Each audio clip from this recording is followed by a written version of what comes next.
Hello children, how are you all? Hope you are all doing fine with your parents, all staying home safe.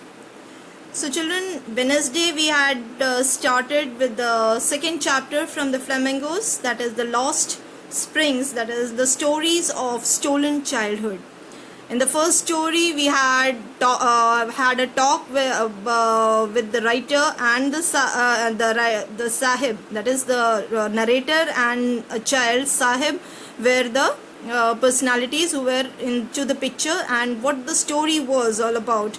That is, Sahib was a rag picker, and there were so many students who were doing the same thing and who were the migrants from Bangladesh. That is, Sahib was a migrant from Bangladesh, and so many people like Sahib's family had migrated to Delhi to have a good way of life, but they were into vain. They did not get a good job or a good lifestyle over here in Delhi. They were staying away, so miles and miles away, and there were about 10,000 families living very far away from Delhi, and they were all rag pickers, and that rag picking had become an art in their life.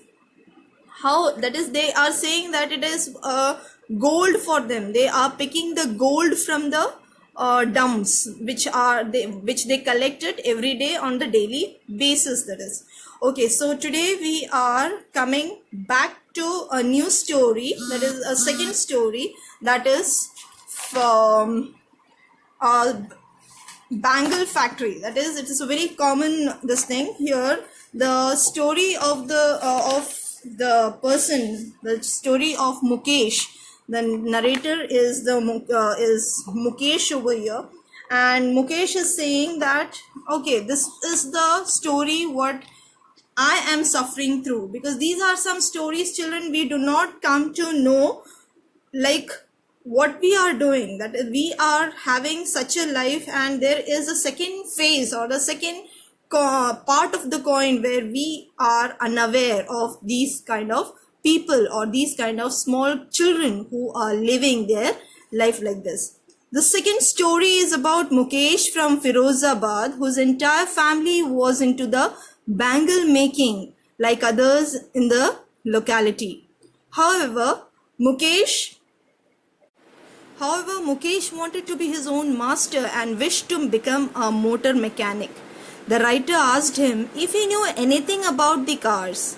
Mukesh replied that he wanted to drive a car, learn to drive a car. The writer felt that this dream was just an illusion. Illusion means, children, just a dream. That is, it cannot be dream come true, that kind of a thing. Okay.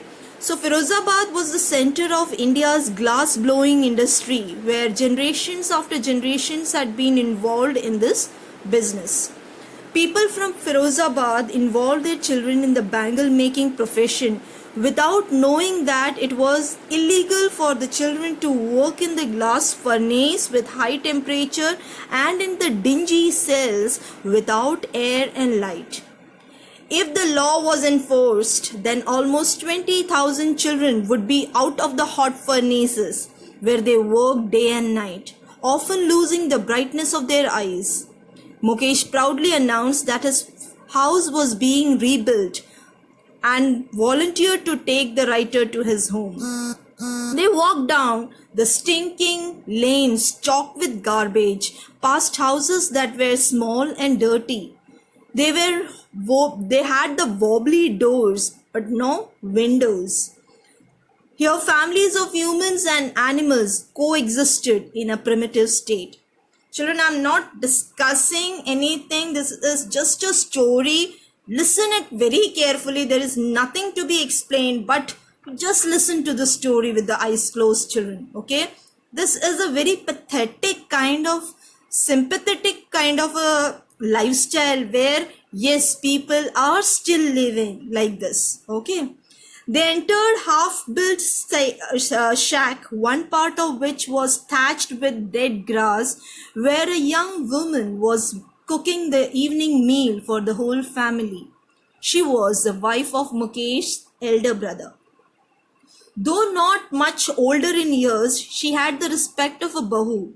She covered the face when Mukesh's father entered.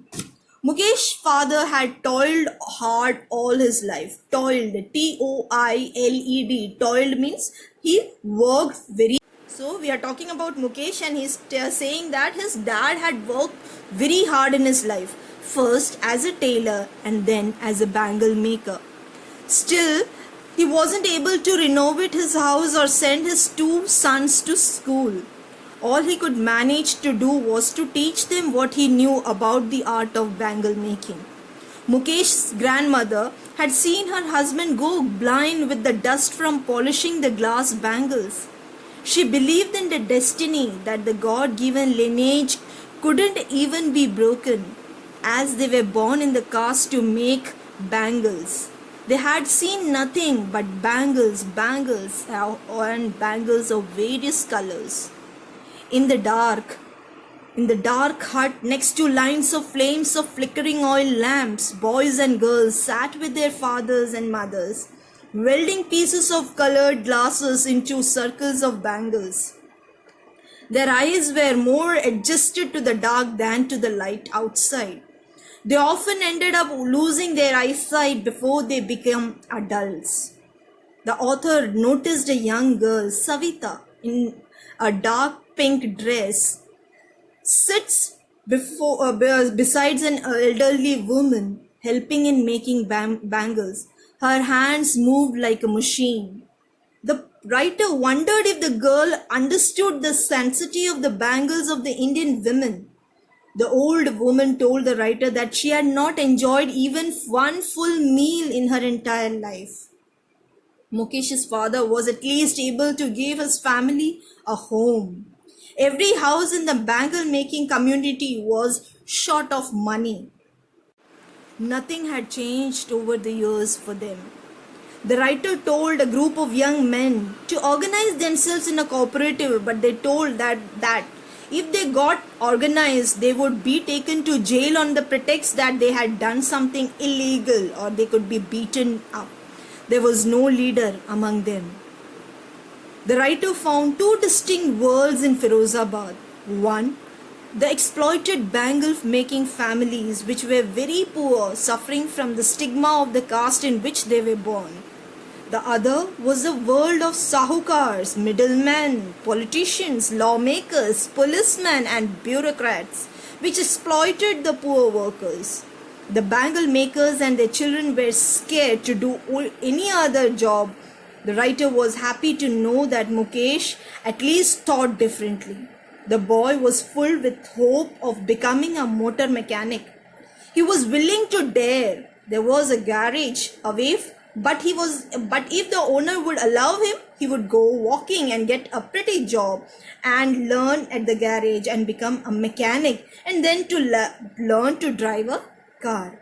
When the writer asked him his dream of flying a plane, he said he was happy to think of cars. Actually, he had seen few planes in fact fly over Firozabad.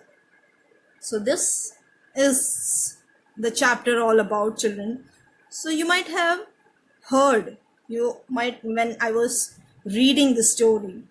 So this is another kind of life, children, where the children along with their parents, they're not given the permission to go to school, or they are not allowed to go to school or learn, but on the contrary, they are sitting with their parents in a dark room where there is high temperatures and these glass furnaces.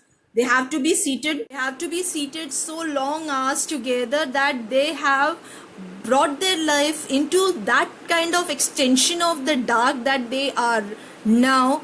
They do not even bother of light coming into their lives because they have only seen the darkness in their life. So this is also a kind of life, children, where people are still living, and this is the story from Firozabad where Mukesh is from, and he, with the narrator had shown us these two pathetic kind of life where people are still living, children, and this is something very real. This is the reality.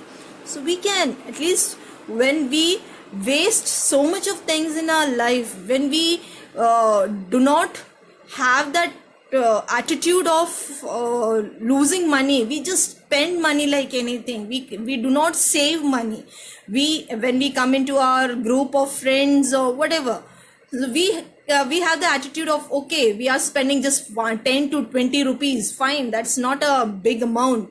But when you save these kind of money, children, if you can, this young generation, if you guys can do something for these kind of children who are not having that luck to go to school or go to earn some, they just earn, and they are not earning so much that they are becoming a rich man or a rich woman. They are earning to that extent that they remain poor whole life. So you generation, you people can do something for the removal of this kind of poverty, children, because you are the coming generation. You are the generation tomorrow, and you can bring our nation to some good extent where you can make up some step together, make something, do something for these kind of children. So children, we are coming at the last session of this chapter. Fine, I'll be sending you the summary of this area. Sorry, I cannot drag this book so much, because I know you are having much difficulty in reading the right hand side corner of the book, children.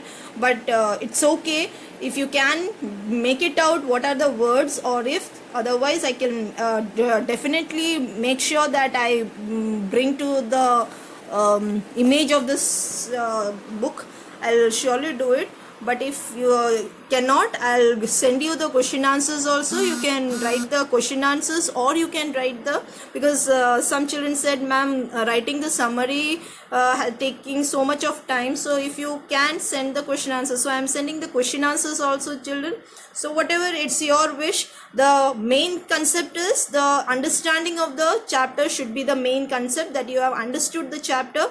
That is the thing I want. Okay, writing up the question answers, writing of the summary is your will, whatever you want to write. If you want to write the summary, fine. If you want to write the question answers, fine. Not both of them I need. I just want to you to understand the concept of the story. Okay, children. So coming to this end of this session, to next week I'll start with another chapter. Till then, just revise this chapter and make note of anything if you want importantly. Okay, children. So till then, take care. Bye, and take care of your parents too. Bye, children.